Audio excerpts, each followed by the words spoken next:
રાધે રાધે, જય સિયારામ. આપણે શ્રી શ્રી રાણીમાં અને રૂડીમાનું ચરિત્ર ચાલે છે. રાણીમાં અને રૂડીમાના ચરિત્રમાં આપણે આગળ વધીએ તો વીરા ભગત, જેને ખબર પડે છે કે મારા ભાઈની જે દીકરીઓ છે રાણીમાં ને રૂડીમાં, એ તો ગોપીઓના અવતાર છે. સંતો દ્વારા વીરા ભગતને આ વાતની ખબર પડી. એટલે વીરા ભગત ઘરે આવીને એમ કહે છે કે તમે 2-3 દી મારી વાટ ન જોતા, હું ગેબીનાથના દર્શન કરી આવું. ગેબીનાથ વીરા ભગતના ગામ લુણસરિયાની બાજુમાં જ ગુફા હતી, એમાં ભજન કરતા હતા. એટલે એણે નક્કી કર્યું કે ગેબીનાથના દર્શન કરી આવું તો ખબર પડે કે ખરેખર મારા ભાઈની દીકરીઓ દિવ્ય છે કે નહીં. ઈ સંત કહે છે કે નહીં. ઈ ખાતરી માટે ગેબીનાથ પાસે ગયા, ને એક બીજું કારણ હતું, હમણાં આગળ આવશે. તો ત્યાં કણે ગયા અને ગેબીનાથના દર્શન કરવા માટે એની ગુફાની બારોબાર પડ્યા રહ્યા. હા 3 દિવસ પછી ગેબીનાથ બારે આવ્યા.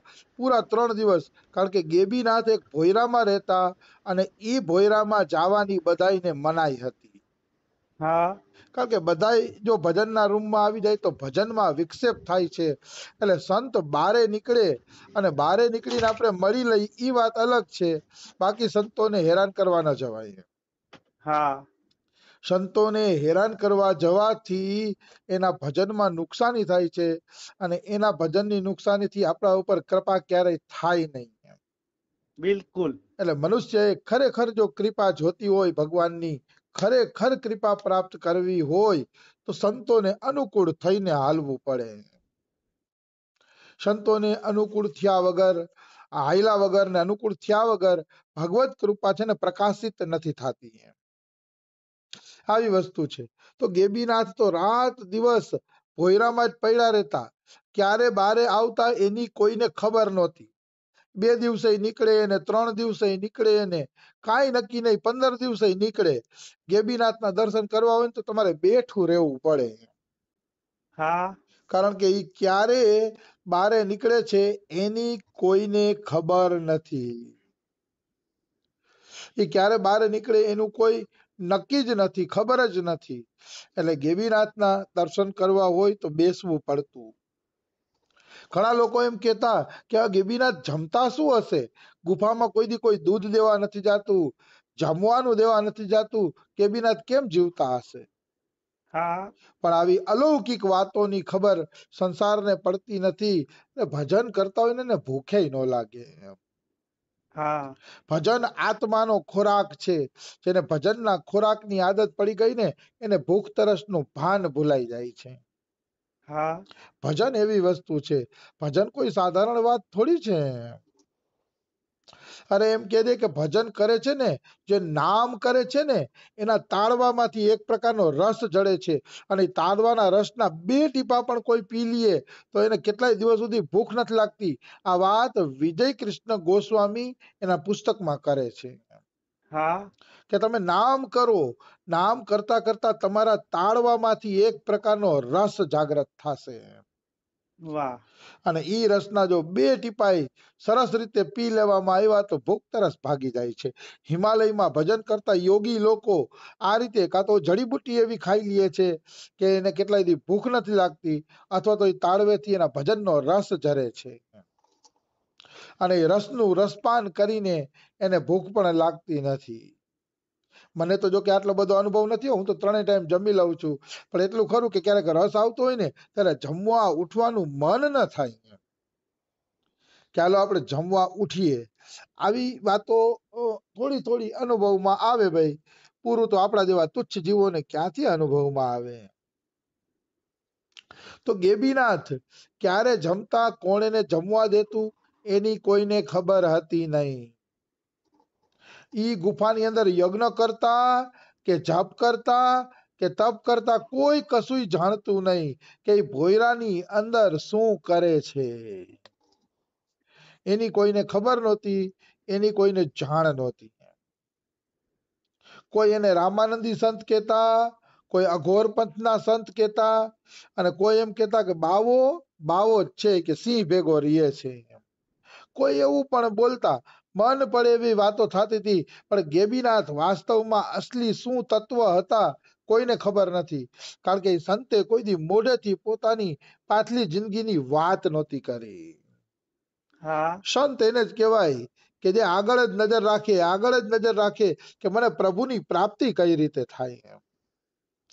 પાછળ નજર કરવાની જરૂર નથી કે પાછળનું જીવન શું હતું, સુખ દુઃખ માન અપમાન કે ભૂલ થઈ હોય, જે થયું હોય પાછળનું ભૂલો, આગળ દ્રષ્ટિ રાખો.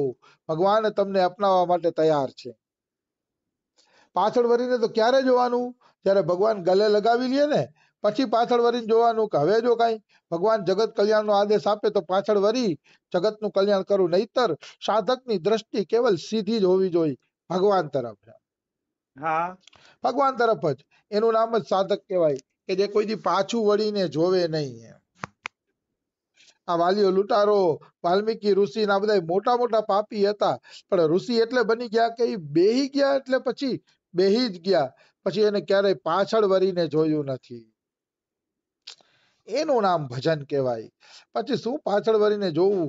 એક વખત જીવ ઈશ્વર તરફ હાલે પછી પાછળ વળીને જોવું ન જોઈએ. આવી વસ્તુ છે. તો ગેબીનાથ આવા તપસ્વી સંત હતા, અને વીરા ભગત એના દરવાજે, ગુફાના દરવાજે આવીને બેસી ગયા. એક દિવસ ગયો, 2 દિવસ ગયા, 3 દિવસ નીકળી ગયા. પૂરા 3 દિવસ નીકળી ગયા, પણ વીરા ભગત ત્યાંથી ખસવા તૈયાર નથી. વીરા ભગત દરવાજેથી ખસવા તૈયાર નથી. એ દરવાજે જ બેઠા છે કે ગેબીનાથના દર્શન કરીને પછી જ જાવું છે, ત્યાં સુધી જાવું નથી. હા 3 દિવસે ગેબીનાથ રાત્રિના 12 આવ્યા છે. વીરા ભગત અને ગેબીનાથ કેવલ 2 જ જણા છે, બીજું કોઈ નથી. હા અને 2 જણા બેઠા એટલે ગેબીનાથે કીધું કે અરે વીરા ભગત, 3 દીના ઉપવાસ કરવાની જરૂર નથી. મને તો કોઈ ભાવથી બોલાવે તો હું દર્શન દેવા આવું છું. કે મને ખબર પડી જાય છે કે મારા દરવાજે કોણ ભાવથી દર્શન કરવા આવ્યું છે. તારે કે 3 દી બેસી રહેવું પડે એ સારું ન કહેવાય.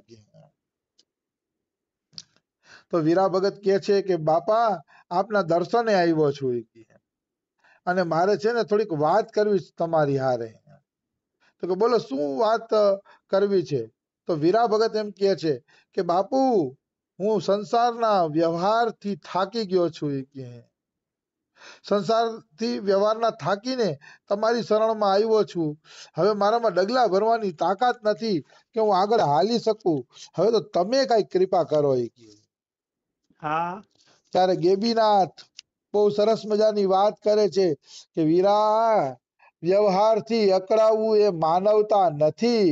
ઘર મૂકી રખડનારને જ હરી મળે છે, તે જ મુક્તિનો અધિકારી બને છે, એવો નિયમ નથી.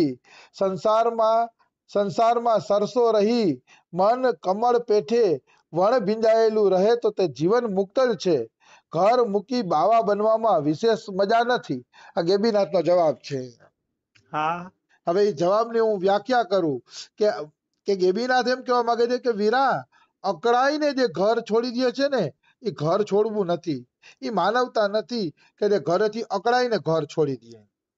હા માની લીધું કે તું અકળાઈ ગયો હોય શીખીએ, પણ વીરા એટલું યાદ રાખજે કે રખડવા વાળાને જ મુક્તિ મળે, રખડવા વાળાને જ ભગવાન મળે એવો કોઈ શાસ્ત્રનો નિયમ નથી.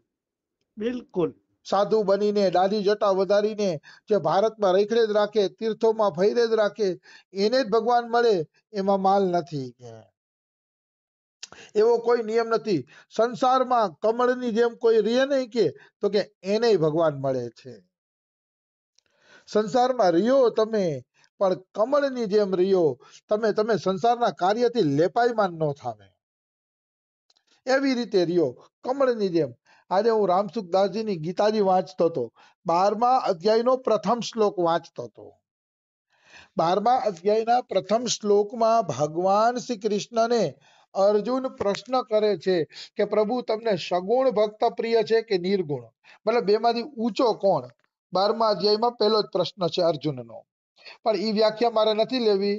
એ સગુણ જ શ્રેષ્ઠ કીધું છે ભગવાને એમાં, પણ એમાં નથી જવું મારે, જે જેને માનતા હોય એને. પણ એમાં એક ભગવાને બહુ સારી વાત કરી. ભગવાન એમ કહે છે કે સંસારી લોકો જ્યારે સંસારના કામ કરે છે ત્યારે થોડીક વાર ભગવાનને ભૂલી જાય છે, તો એમ માને છે કે અરર મારાથી ભજન ન થયું. રામસુખદાસજી કે એવું કઈ વિચારવાની જરૂર નથી તમારે. કે તમે જુઓ, હું જ કે તમને ઉદાહરણ દ્વારા સમજાવું કે કોઈ મુનિમજી નામું લખતો હોય ને તો પેલે જ વિચારશે, હા આજ મારે નામું લખવાનું છે, જમાખોટ કેટલી થઈ જોવાનું છે. એમ પેલા વિચાર કરશે નામા વિશે વિચાર કરીને નામું લખવા બેસે. નામું લખવા બેસે ને એટલે એનું મન આંકડામાં જ હશે. શરીરનું ભાન ભૂલાઈ ગયું હશે, બધું ભાન ભૂલાઈ ગયું હશે. એનું મન આંકડામાં જ લાગેલું હશે કે આંકડામાં ભૂલ ન થાય. આ નામું લખાઈ જશે એટલે પાછું નામાનું જ ચિંતન થશે. હાય આજ તો નામું સરસ લખાણું અને હિસાબ પણ બરાબર આવી ગયો. તો પેલે નામાને યાદ કર્યું અને પાછળ નામાને યાદ કર્યું, તો વચ્ચે પણ ઈ નામાનું જ કામ કરે છે એમ માનવામાં આવશે. આના દ્વારા રામસુખદાસજી એમ કહે છે કે માનો કોઈ બહેન રસોઈ બનાવે છે ભગવાન માટે, તો પેલે એવો વિચાર કરે કે હું ભગવાન માટે રસોઈ બનાવું છું. અને વચ્ચે ભલે ભૂલાઈ જાય, હાલો મીઠું હરખું નાખવું પડશે, મરચું હરખું નાખ, ભલે એનું ચિંતન થઈ જાય મીઠા મરચાનું, વાંધો નહીં. પણ રસોઈ બન્યા પછી એવો ભાવ આવે, આજ તમારા પ્રભુ ભોગ જમશે ને તો પ્રસન્ન થઈ જશે. તો કાર્ય પહેલા અને કાર્ય પછી ભગવાન યાદ આવે, તો માનવાનું કે વચ્ચેના કાર્યમાં પણ તમે ભગવાનને યાદ કરો જ છો. તો જ કાર્ય પહેલા અને કાર્ય પછી સ્મૃતિ આવે. બહુ સરસ વાત કરી રામસુખદાસજી કે કાર્ય પહેલા અને કાર્ય પછી જો ભગવત સ્મૃતિ આવે તો તમારા બધાય કામ ભક્તિ જ છે. હા બધાય કામ ભક્તિ છે, પણ સ્મૃતિ બનેલી રહેવી જોઈએ કાર્યની પહેલા અને કાર્યની પછી.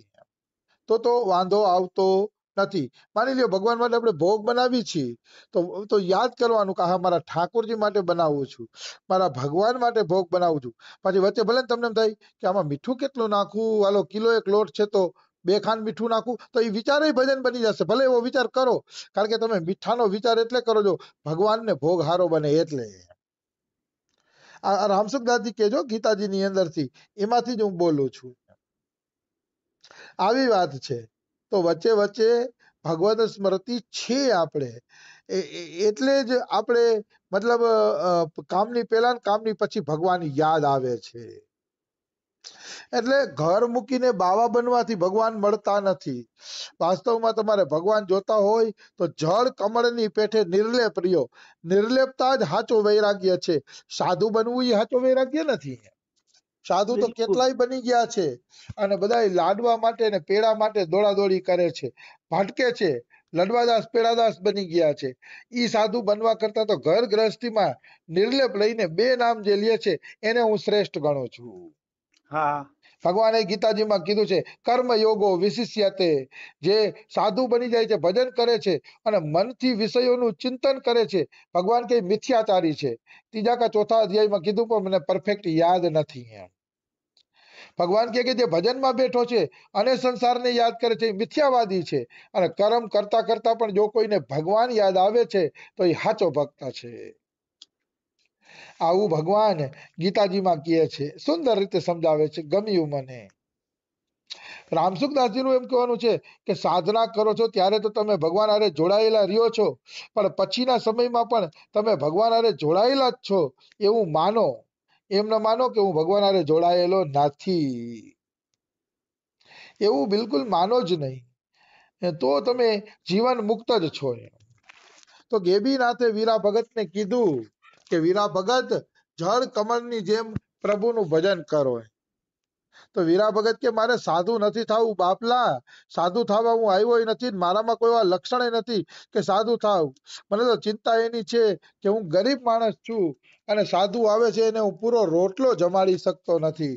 રોટલાની થોડીક તંગી પડે છે ક્યારેક ક્યારેક કે, એટલે બાપલા આવ્યો છું કે. રાજાના ઢોર તો ચરવું છું કે, પણ રાજાના ઢોર ચડાવવામાં પૂરા પૈસા મળતા નથી અને આંગણે આવેલા સાધુઓ ભૂખ્યા થઈને જાય છે, એ મને ગમતું નથી. તો આનો કઈક ઉપાય કરો. ત્યારે એમ કહે છે તારા ઘરે ગોપીઓનો અવતાર થયો છે, રાણીમાં ને રૂડીમાંનો. ચિંતા કરમાં એ 2 છોકરીઓના પ્રતાપે ધન આવશે અને આગળ ખૂબ સાધુ સેવા થશે. ત્યારે વીરા ભગતને નિરાશ થાય છે. તો આગળની વીરા ભગતની ને એની વાતો કાલે લેશી. આજે સમય થઈ ગયો છે. રાધે રાધે, જય સિયારામ. રાધે રાધે.